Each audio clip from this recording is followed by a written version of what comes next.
今日は殻付きの生ウニを仕入れたので楽しんでいきます。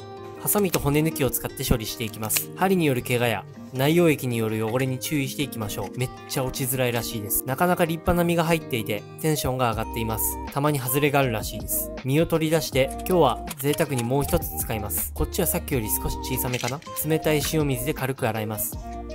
海苔に大葉を乗せてウニを敷き詰めていきます。くるっと巻いて天ぷら粉をまとわせて高温の油でさっと揚げていきます。完成。殻付き生ウニを処理して作る贅沢なウニの天ぷらです。めっちゃうまい。どれいただきます。